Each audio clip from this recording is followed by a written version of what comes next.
I was curious to ask you, like, what you think from your analytical perspective, the potential for soccer and football content growth in the United States is. See it, but I also think brands are going about it the wrong way.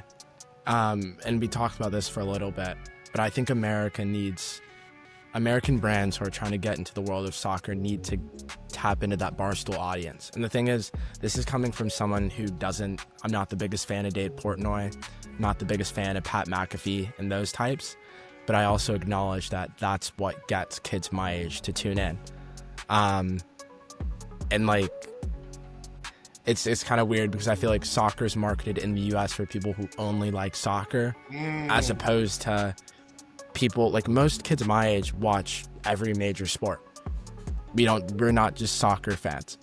But I feel like in America, the brand's only marketed as like they gatekeep it a little bit, where it's like some high class, you have to have ball and all, that sort of thing. Where I was like, if y'all, like, they don't even realize that a majority of the college kickers in America are soccer fans because they're just soccer players who play college football.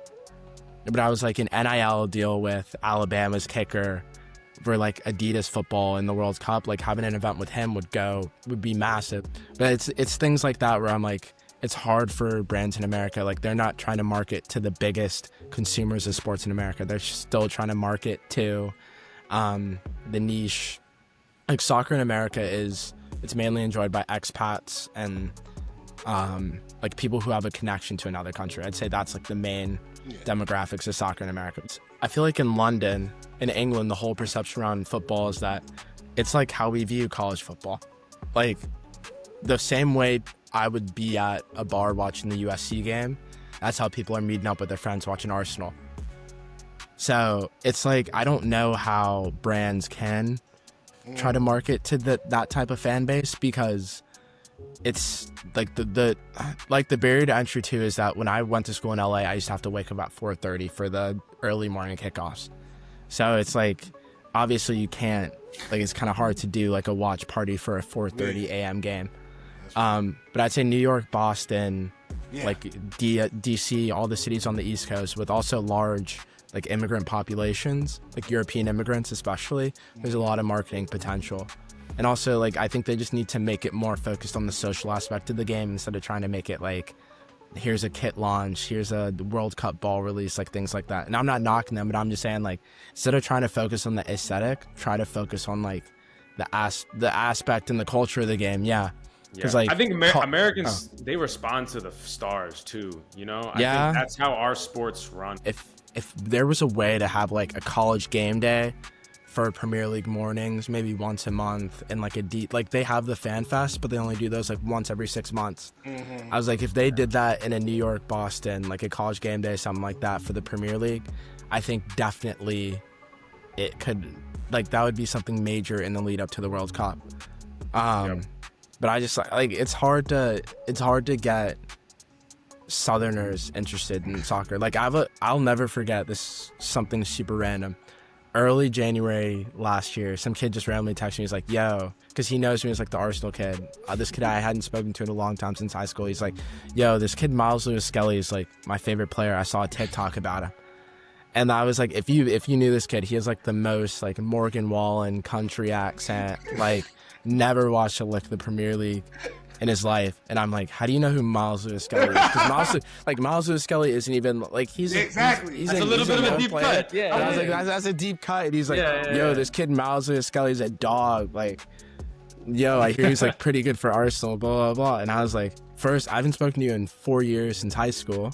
Second of all, like, respect. It was like a random 9:30 text. And I think that same day, actually, Lewis Skelly got sent off against Wolves. Like, they have the visibility though. Like, y'all saw in the other pod where I was like, more people know that because of Col Palmer in Atlanta than Trae Young. I wasn't lying about that. People said I was lying, and I was like, honest, in my scope of reference, in the circles that I'm in around Atlanta, people know Trae Young, but I'd say a lot of people, the same amount of people know who Col Palmer is. Like, people who aren't even into the sport know who this lanky white boy from Wythenshawe, Manchester is. Like, it's crazy. Like, the global impact is crazy. And the thing is, Col Palmer's not Messi. Col Palmer's not Ronaldo. Yeah. So if Col Palmer's having this type of visibility, and Chelsea, especially with the Club World Cup and everything, like all the benefits that kind of came from that.